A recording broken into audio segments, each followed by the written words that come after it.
the Brooding Star. Who is he? My son inquired, pointing to the tall figure drawn upon the dusty, nearly crumbling page. As a reproduction of a reproduction of a reproduction, the history book could have easily been mistaken for the mad scribblings of troglodytes in their firelit caves. A great leader, I replied. Few remember his name anymore. Washington, I believe it was, though it's quite likely I've been told many a falsehood by the ones who call themselves historians. I chuckled ruefully, as did my son. Tell me what a leader is, he said. Where I came from, it was not unusual for children to be demandingly curious. From what I've heard, leaders were people who created order out of chaos, I told him. Many had great visions for what the world could be like, or in Washington's case, what his country could be like. No doubt he's rolling in his grave now that everything he worked hard to instate has fallen to ruin. By now my son had put the old book aside and was peering out the red-tinted window wistfully, his chin resting on his arms, which were in turn resting on the steel windowsill, and he said to me in a serious tone, I want to be a leader. It broke my heart to hear that he had developed an unattainable dream, a dream I would have to shoot down before long. Such was the treatment all dreams were met with in those times, but the sadness I felt then seems silly to me now that I wonder in vain what has become of his poor soul. He could be anywhere, or nowhere, and it's likely I'll never know. By all that is holy, I only hope he's in a better place than I am now.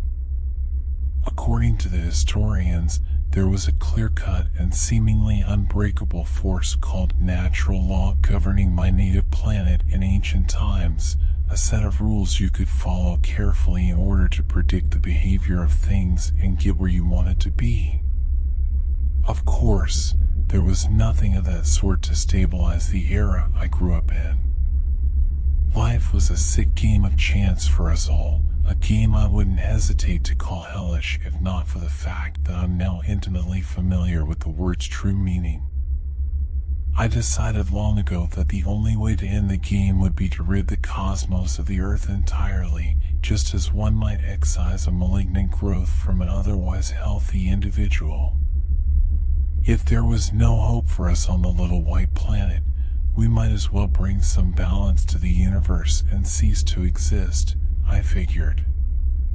This idea came to me in a most peculiar manner, worming its way into my consciousness as though it were the faint whisper of a shadowy muse. I hadn't the foggiest clue how said idea could be carried out, but I searched for one whenever opportune nights presented themselves, whenever the sun ceased to scatter its radiation, never knowing what I might find, if anything. Each night lasted only as long as the Earth's prodigious rotational velocity would allow. I removed my son's evening ration from the icebox and served it to him on a sheet of cardboard, not telling him where the meat came from so he wouldn't be deterred from getting his nourishment. Unbeknownst to him, wild game of the sort found in olden tales had long since gone extinct, leaving only the frozen, emaciated corpses of our own kind to dine on when they turned up now and again. Much of my own childhood was spent consuming the wholesome reserves of beans and rice stockpiled in the bowels of our bunker, but upon parenthood it became clear to me that my child would not be so fortunate. I'd be lying if I didn't regret bringing him into that broken world many a time. Sustenance was growing scarcer by the day, so I forewent my share that eve. Not that raw human heart sounded very appetizing even in my desperate state.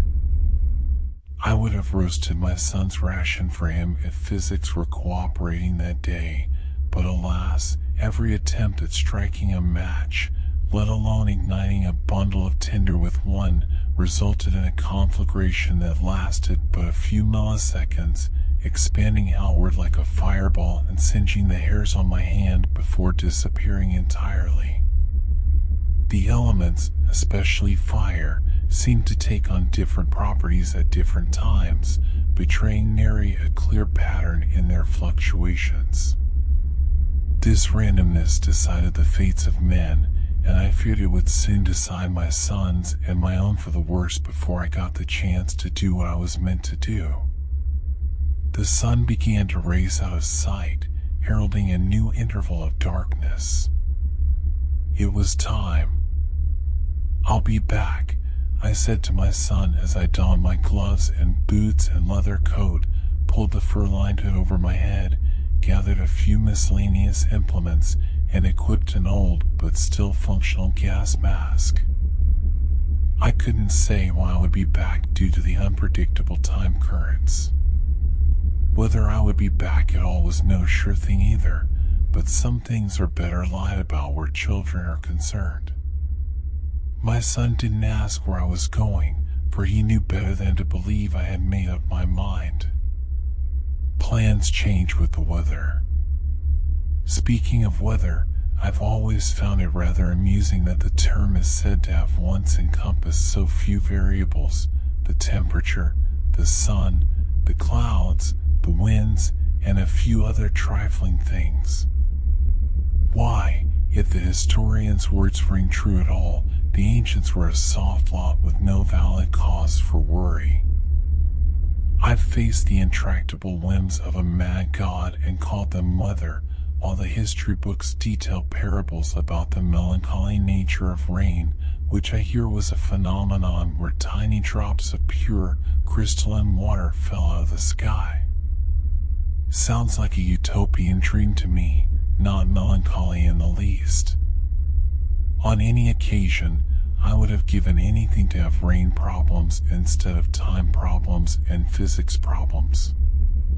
Not to mention problems of other planes of reality which I now face head-on, problems I could not label or name for the life of me, or shall I say for the death of me, as death has since usurped survival as my chiefest goal.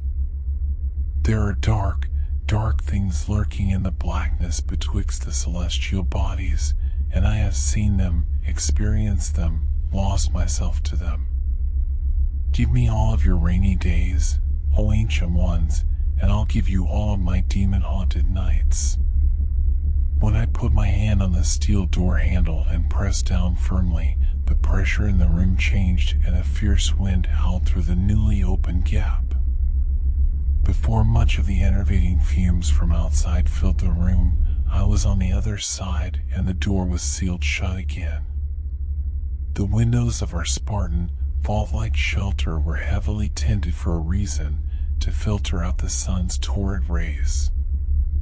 As a side effect, the tinting prevented us from seeing the landscape as it truly was without wandering out of doors.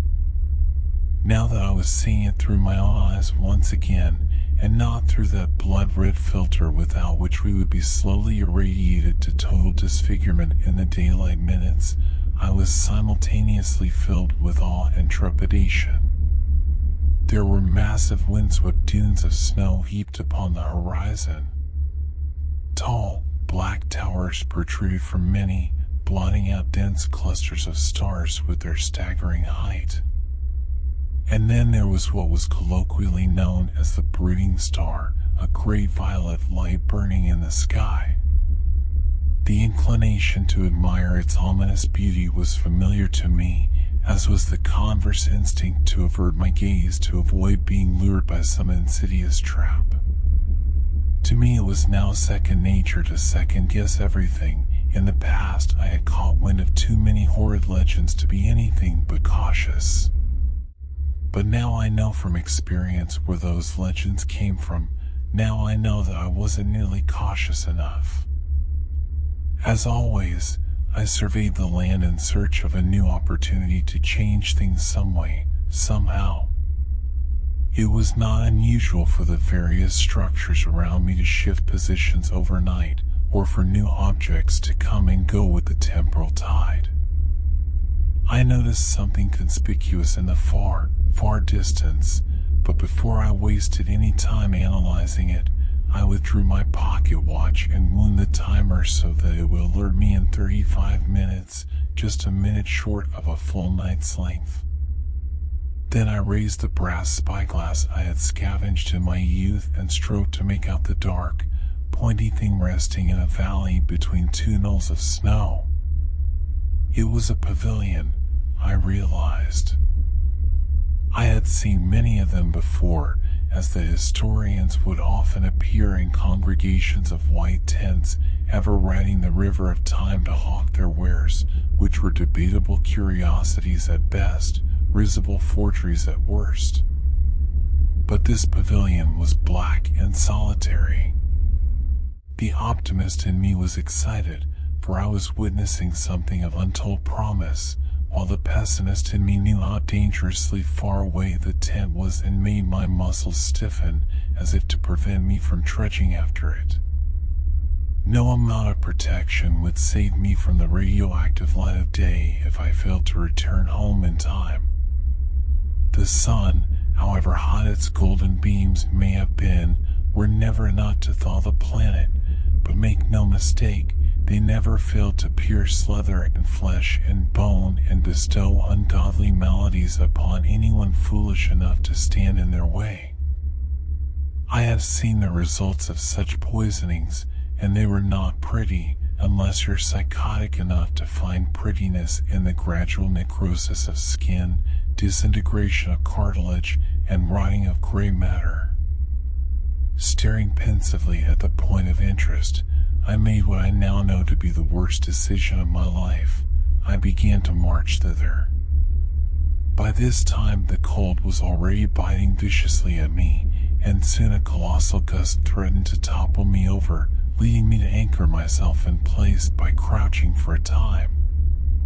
The filter of my gas mask did a fair enough job at keeping me alive, but the air still smelled faintly of ammonia and a number of other inhospitable chemicals. A headache ensued. The time currents, for one thing, were calm that night, as I discovered when I peeked at my pocket watch and noticed the hand shaking only slightly.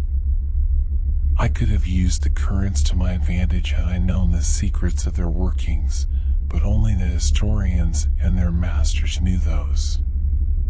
It was rumored that the Black Towers had something to do with it all, and that the historians' masters were in fact the very extraterrestrials responsible for the existence of the towers.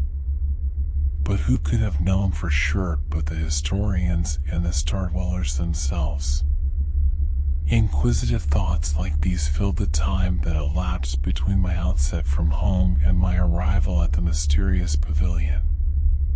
The tent's canvas walls flapped in the wind as I approached it. Something about it filled me with dread now that I was able to observe it up close. Unnerved for reasons unknown, I would have turned around and fled right then and there, but curiosity and hope still burned in me. Against my better judgment, I walked stealthily toward the entrance flap, swept it aside slowly, and beheld the uncanny presence within. Sitting on the rusty metal grid of a mattressless cot was a robed, hooded figure with his head in his hands, a figure I surmised to be male. The robe, being many sizes too large for the being, covered everything but his pallid hands. He didn't appear to be wearing a gas mask, and thus I was puzzled as to how he managed to breathe the toxic atmosphere freely. More interesting than the weird being himself was the looking glass, large and triangular, situated on an easel of sorts behind him. I was mesmerized by it, for it didn't merely reflect what was before it, but was a veritable window into the amorphous depths of space. I saw on its surface a starlit nebula of many colors, all the while confused about how I could be seeing such a thing so clearly through what appeared otherwise to be a simple, silver-framed mirror. A few wrought iron candelabra were arrayed along the pavilion's margins, and atop their candles danced otherworldly flames that I fancied were the color of lightning. In another world, I perhaps would have called them beautiful, but in that moment they were, to me, horribly redolent of the Brooding Star. They evoked all the undesirable feelings of helplessness and nausea I would associate with the violet light in the sky, only on a smaller scale. It was in their sickly glow that I noticed a noose curled up beneath the cot. The figure's shallow breathing was his only movement. At this point I began to lose my nerve, what with the uncomfortable silence and the eldritch appearance of all that I was beholding. I checked my pocket watch once more. 20 minutes remained. 15 were required just to make it back home, leaving me with hardly 5 minutes to spare. What could I hope to accomplish in 5 minutes? I wondered. When no answer came to mind, I released the entrance flap and turned my back on the pavilion. It was then that I heard a cold and hollow voice call out in a strange whisper from within the tent behind me, "Father." I was stopped in my tracks. "Father," he said again, his weary call betraying both elation and despair as well as it could. I returned to the tent, this time sauntering all the way in and finding myself face to face with the odd being. His head was no longer buried in the spidery embrace of his pale fingers, though his face was still wholly obscured by hood and shadow. His breath was visible in the frigid air and leaked eerily from where his mouth ought to have been. "I've been waiting lifetimes for you, Father." His voice was now incredibly quiet and difficult to interpret. "I'm not here," I tried to interrupt, but he kept speaking. "You would think immortality would lead one to higher heights, but nay, it has only led me to this half-life. I have yearned for a feeling of joy such as that which your arrival has provided me, a joy I thought I could only experience in the presence of the Brooding Star itself." A shiver crawled down my spine as he uttered those words, and a morbid curiosity proceeded to overtake me swiftly and inexplicably, a curiosity the likes of which I had never experienced prior. This led to me ask, "What do you know of the Brooding Star, and how could you possibly know anything about it?" In the past, I had treated with skepticism the legends that the star was some kind of maleficent intelligence that probed the nightmares of hapless victims, apparently in search of something, like a demon seeking a corpse to possess. Yet there was no denying that it was more than just a queer light with unnerving properties. "It speaks to me," the being said. "For that privilege I gave up the ability to speak to it, for it does not like to be challenged but by the ignorant. I gave up my humanity, my face, for this miserable existence, for the opportunity to, what was it, bring order to chaos?" He let out a subhuman sigh. "So long have I carried out this dead life that my own desires have been nearly overshadowed by the androgynous dark, the chaotic light, As the being descended into a paroxysm of mad mumbling, shivering, and whimpering, I became repulsed by him. Even though I now subconsciously thought of him as more than just a being, he was a messenger, a prophet, an oracle, but surely not of holy influence or example. He was, at the time, the most unholy creature I ever saw, and yet there was also pity amid my repulsion. "I shouldn't be here," I said in a slight panic. "There's nothing for me here. I'm sorry, I just have to." "You want to know its true name?" the oracle interjected. "I can sense your desire." Before I could tell him otherwise, he profaned my ears and my soul with a distorted utterance that I dare say no mortal man would have been physically able to repeat. It was the ineffable appellation of the Brooding Star, the dread signature of an alien presence hopelessly beyond human comprehension. The noise awakened entirely new senses in me, inundating my consciousness with indescribably offensive extrasensory stimuli, a feeling I would compare to being roused from a dead sleep, having never experienced wakefulness before by the most nightmarish banshee imaginable. That was when I knew I had stumbled upon something my species, or anything endemic to the third dimension, more accurately was never meant to know. I had been exposed to an evil that confirmed one thing in my eyes: my little white planet had been wholly forsaken by God, left to the mercy of things even he would not dare confront. "Good day," I shouted deliriously, backpedaling toward the entrance so as to make my escape. "No," the oracle screeched, lurching onto his feet. It was a screech much like that of a barn owl and slightly reminiscent of the wailing of a mountain lion, both of which I had heard in allegedly antique recordings. "Our interests are mutual, Father. We both want to put an end to this chaos. I cannot do it without you, don't you know? What do you want with me?" I managed to say. I could have bolted at that moment, but a strangling fear made me anxious about resisting. "I want you to summon the Brooding Star, that he may consume this corrupted world and restore the cosmic balance.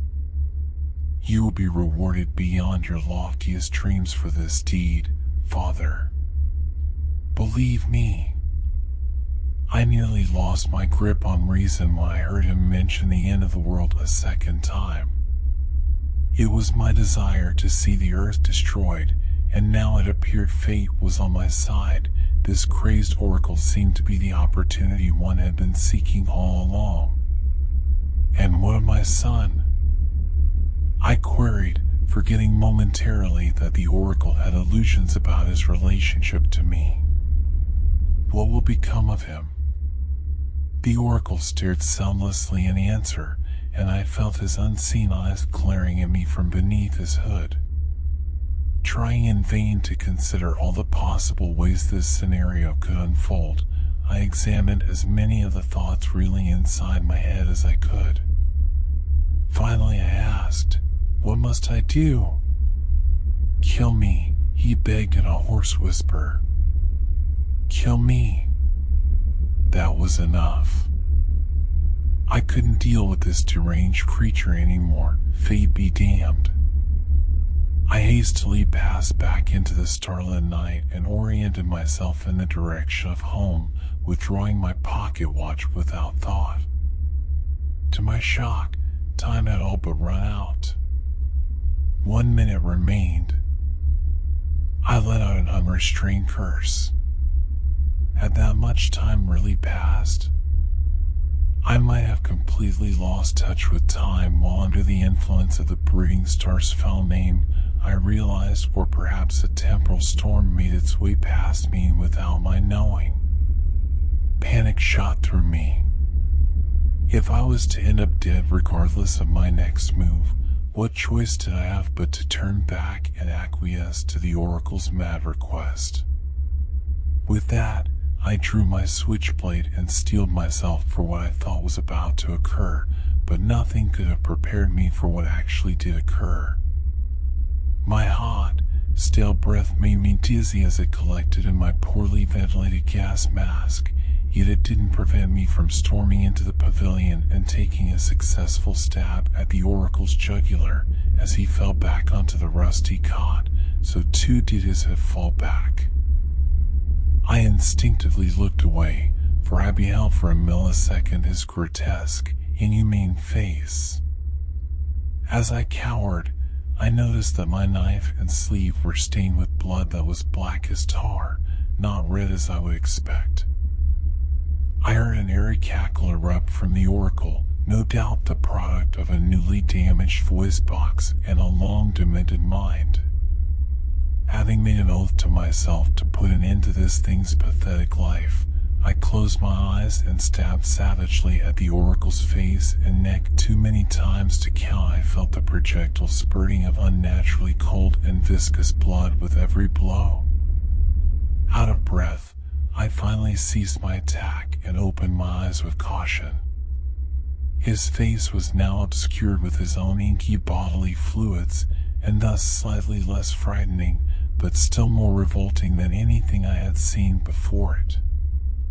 He lay there gurgling with each breath, mere voiceless air bubbling out of his facial orifices, until he wheezed for the last time and went limp as a beheaded snake. The violet candles mysteriously extinguished themselves upon his death, darkening the already dark area, and the wondrous triangular-looking glass ceased to be wondrous, appearing now to be nothing more than a conventional mirror spattered with a very much unconventional substance. A sudden gale beat violently against the canvas walls from outside. "What have I done?" I mumbled to myself. I made my way outside and looked around, noticing immediately that the Brooding Star was nowhere to be seen, seemingly extinguished or relocated. How its light managed to disappear so quickly was beyond me, for the theory of relativity or a flawed interpretation of it, at least, was not alien to me. Then again, if there was any place the ultimate speed limit of the universe might be broken, it would have been around that blasted plot of space-time whence I came. My pocket watch proceeded to ring stridently, heralding a wave of panic and presaging my doom. Death was now inevitable, but I had a seeming choice of how I would end: radiation poisoning, chemical poisoning, blood loss, or perhaps hypothermia. Before I could ponder my options deeply, the scorching sun peeked over the horizon. I raised my arm to shield my eyes from the harsh twilight which put me on my knees, knowing deep down that its harmful rays were indeed harming me. But the terrible luminosity was short-lived, for something exponentially more vile soon eclipsed the fiery orb from below and stifled its light. The moment I lowered my arm, I regretted everything, every decision leading up to that moment, and every minute that I continued live. Blinding in its horror, a great tentacle mass rose up from the horizon, an indubitable destroyer of worlds, spreading like a cancer across the crimson sky. There was no sunrise to speak of anymore, but a hellrise, a welling up of unadulterated unnaturalness that could have only originated from the lowest, coldest, darkest spheres of existence. The writhing mass was a storm in its own right. As I look back upon those distorted and nauseating memories, I recall flashes of lightning occurring in the hollows of its colossal, tangled body. But above all, it was an abomination, everything about it an insult to the world it now loomed above. I dare say no being, God or otherwise, would be capable of forgiving such a heinous monstrosity for its crime of mere existence, nor would any God choose to protect his creation from its insane wrath at so late a stage, for surely anything it laid its multitudinous eyes and appendages upon would be instantly and forever tainted. A deep, foul moaning soon filled the air, evoking thoughts of a million tormented souls wailing desperately. This sent me to the ground, where I shook uncontrollably in a fetal position. The experience made me welcome death, and thus I removed my mask and allowed the noxious air to fill my lungs. My eyes, although shut at this point, detected darkness enveloping me on all sides. Such was the end of my corporeal existence, and the beginning of something far more odious than I could have ever imagined. My soul, for lack of a better word, lived through the cataclysm, while I suspect my body's fate was to be digested in the cavernous depths of the Brooding Star. I found it difficult to ponder how I could be conscious without resorting to the most horrible mental images, those depicting my brain's tissue interwoven with the star's charred, cancerous tendrils, its signals flowing through my exposed nervous system and thus subjecting me to its mysterious will, as well as providing me with sensory input forming a contrived and illusory reality. The clarity with which this idea presented itself to me was disturbing to say the least. I would fain say the star spoke to me, but I think it would be more accurate to say I suddenly knew things that were previously unknown to me, a multiplicity of strange and obscure facts, some too hideous to dwell on. I knew now that the Brooding Star was never a star, but only appeared to be one by virtue of how it reflected the sun's light, an illusion much like that which the planetary bodies played on me as a child. Its true form was always the chaotic jumble of malignant limbs, curling and coiling wickedly in the vacuum of space as though it were a virus in a vast protoplasm, changing shapes so as to efficiently absorb energy from the stars. I also knew that the oracle I murdered was of great significance in the eyes of the star, significance of the sort you might expect a god to regard his chosen prophet with. This fact made me afraid to open my eyes, knowing that I may have assassinated the right hand to the aphotic throne and angered the tenebrous monarch itself. Indeed, there appeared to be a monarchy of sorts holding this accursed dimension together. The living celestial body at the head of this monarchy, the writhing scourge whose colloquial name has never been more than a feeble concession to the inadequacy of language, was so much older and greater than mankind as to gaze down upon us with indifference and cruelty, like a child upon ants.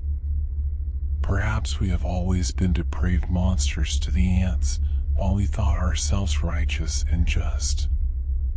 Such were my musings in the darkness. I can't tell you how long it took me to finally open my eyes, but I can recall quite clearly the happening that melted my fear away. A raindrop struck my forehead. My eyes shot open. By the heavens, the oracle spoke the truth. I marveled, utterly dumbfounded. I believed at that moment I had been rewarded beyond my loftiest dreams, for I lay in a grassy field under a partly cloudy azure sky that cried tears of joy. It was an idyll that exceeded my personal definition of paradise. None of the ungodly things circulating in my head mattered anymore.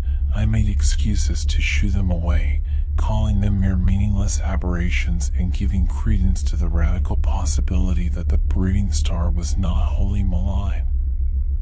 As I stood up, I saw a green hill before me, on top of which was quite possibly the most beautiful tree ever conceived of, its green leaves even greener than the rich vegetation around them.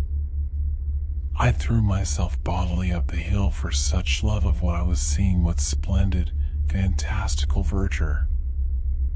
I had heard stories of the color green, a color too fresh and genial for the corrupted land I hailed from, but to see it with my own eyes. I could not put the feeling into words if the eternal fate of my soul depended on it. From atop the hill I could see a small hamlet of 7 or 8 slate-roof buildings, as well as a rickety windmill watching over it like a silent guardian. I leaned on the tree at the center of this hill and looked up. Apples. So many apples, bright red and seductively appetizing. I reached out with a trembling hand and almost reverential care, plucked one from the nearest bough, and took a goodly bite from its crisp flesh. Regret followed. The fruit was shockingly and unbearably bitter. Nay, it was something else entirely, something worse, something that seemed to trigger every safety reflex in my body. Having spit out the foreign substance and dropped the apple on the ground, I saw that it was black and tainted inside. This sight, and the spell of dry heaves and violent gagging that overtook me immediately, led me to conclude that the fruit was evil in the absolute.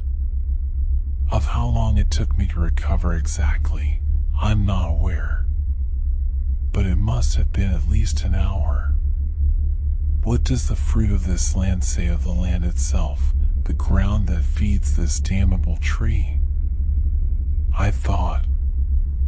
As I lay there with my back against the grass, my mind began to return to places I never thought it would visit again.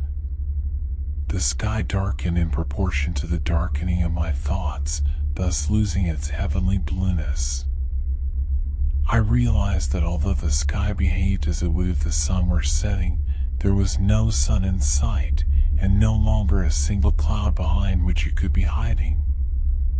My despondent mind then filled with thoughts of my son. What fate could have befallen him? I wondered. Prior to the end of my physical life, I doubted that there could be a worse fate than living on Earth, a world I assumed was completely destroyed. It was my choice to destroy the world, and while I consider it a terrible mistake for my part, I cannot speak for my son. I know nothing of how he feels, or if he even feels at all, and likely never will know. It soon occurred to me that there was hope, however meager, in the little hamlet I saw from the hilltop. This hope was enough to bring me shakily to my feet and direct my eyes toward the buildings in the distance. I noticed a certain unearthliness in the settlement that I failed to notice before. Notably, the windmill rotated with an eerie slowness that elicited vertiginous sensations if I stared at it too long. I headed thither out of desperation, and the closer I came to said windmill, the more keenly aware I was of the unpleasant crookedness of it, the stilts that made up its frame reminding me of an amalgamation of wooden skeletons clinging to each other. When I found myself past the corroded iron gate and amid the hamlet's constituent buildings, I swept the area with my eyes in search of life or anything else of interest, a practice I perfected during my many earthbound nights of yesterlife. From what I could see, there was nothing but blackness behind the windows and blackness at the bottom of the well, which marked the center of the settlement. It was seemingly a ghost town, a place I knew deep down was incapable of fulfilling any hopes of mine. Nevertheless, I resolved to check each building about me for, well, such has been the theme of my existence. I've never known exactly what to look for, or if there was ever anything worth seeking to begin with. The first house I entered all but begged me to leave. I was half choked by the wall of musty air that greeted me, which was undoubtedly a byproduct of the black spots I saw eating away at the mildewy rugs and wood plank walls.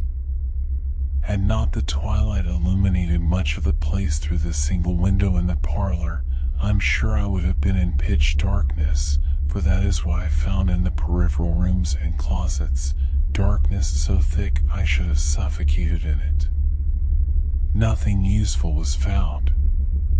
The next handful of buildings I checked, which included an abandoned apothecary's shop and a cobweb-infested shed among other, more unclassifiable structures, were hardly more welcoming. I fancied I described the vague outline of a multi-armed, barely human body decaying neath a sinister pile of dust, but I decided it could have been an illusion, for my imagination grew stranger as the shadows grew longer. The last dwelling I scoured was the largest in the settlement, full of rooms that I could not discern the purpose of, as well as a few that were indubitably used for torturous pursuits, judging by the dry bloodstains and spiked, draconian contraptions. It was with great unease that I found a child's bedroom in that same house. Scattered across the floor were children's toys that, upon close inspection, were revealed to be abused beyond recognition by their owners. Wooden horses were dismembered, porcelain dolls divested of their eyes, all seemingly in sacrifice to a special doll who sat in a dark corner with supernumerary limbs attached to its body and black eyeballs peering out of the many artificial holes in its face.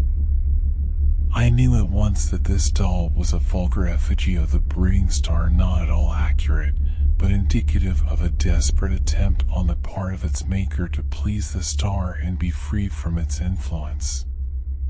This was inexplicably clear to me, just as a number of other unearthly things were when I awoke to this realm.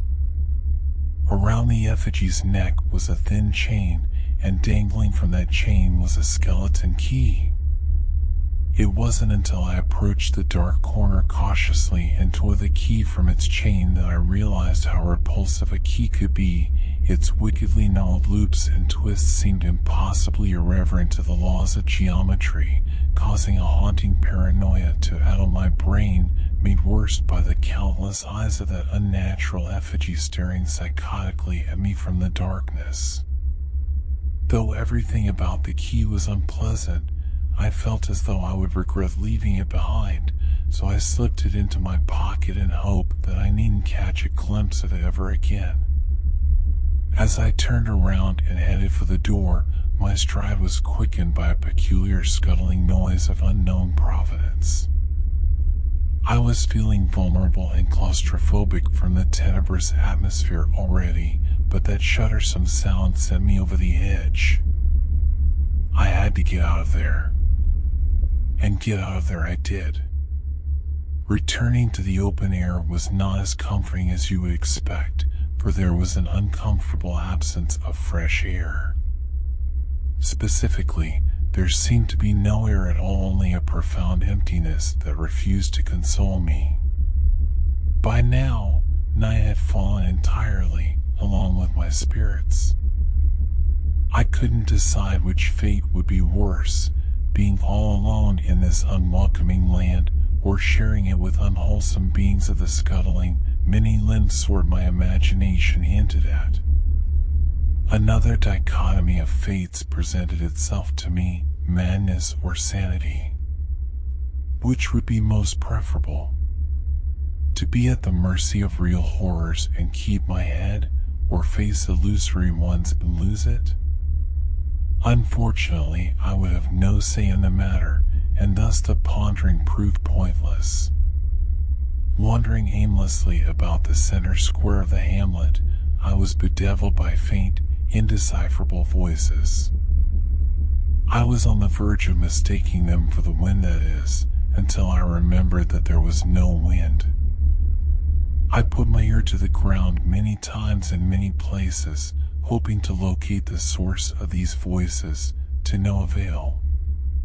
Eventually, I noticed that the voices grew more hasty and demonic each time I walked past the central well, and so I approached it. It was obvious to me then that this well was the source of the whispers. I put my hands on its somewhat slimy stone rim and peered down it as I did when I first passed through the gates of the ghost town, this time with more intention.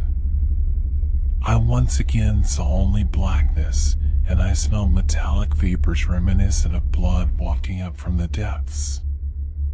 That was when I heard it. "Father," the well whispered. Could it be? I wondered.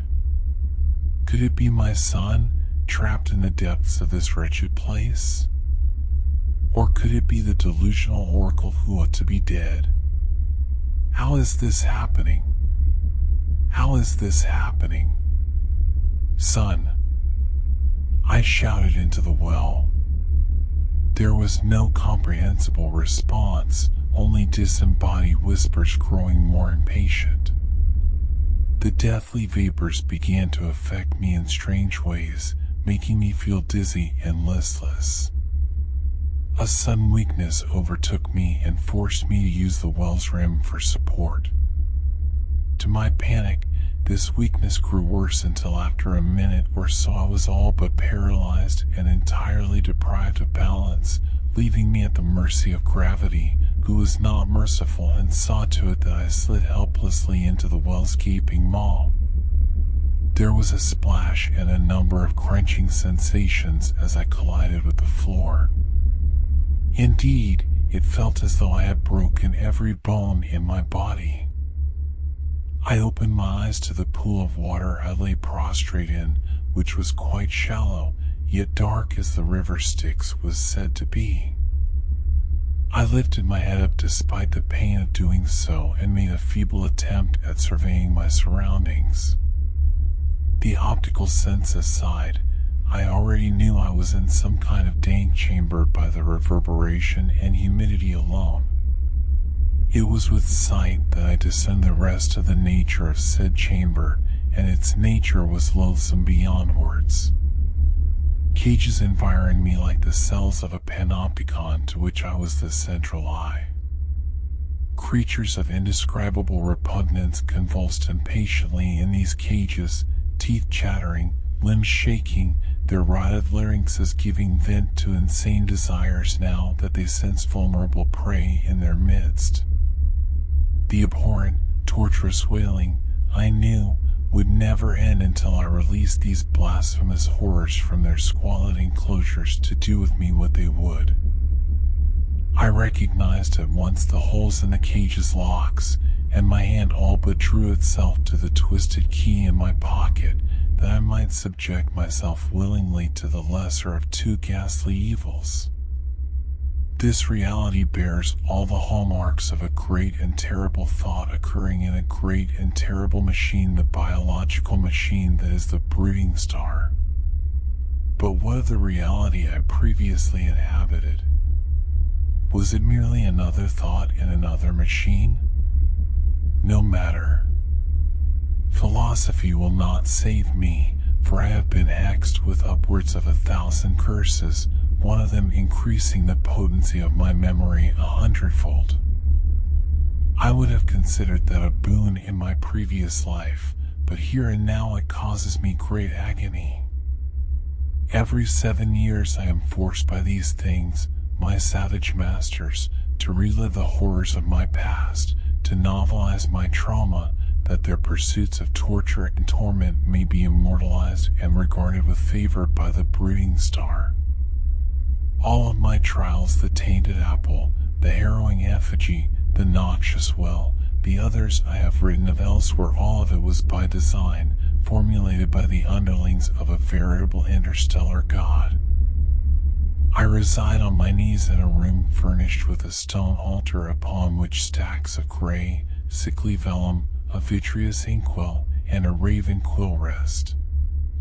There are innumerable shelves surrounding me on all sides, shelves upon which the works of my misfortunes lie by the score. My painful memories become more lucid with every pen stroke, made worse by the inevitable fact that my future will be just as dreadful or worse than the days before me. Dread specters patrol the halls tirelessly. Even now there must be one leering at me from the shadows. I know it. The curses prevent me from falling into a comfortable insanity as the beings about me have, leaving me gazing longingly over the edge of dementia, every second of every moment, silently begging for oblivion. Give me all of your rainy days, O ancient ones, and I'll give you all of my demon-haunted nights.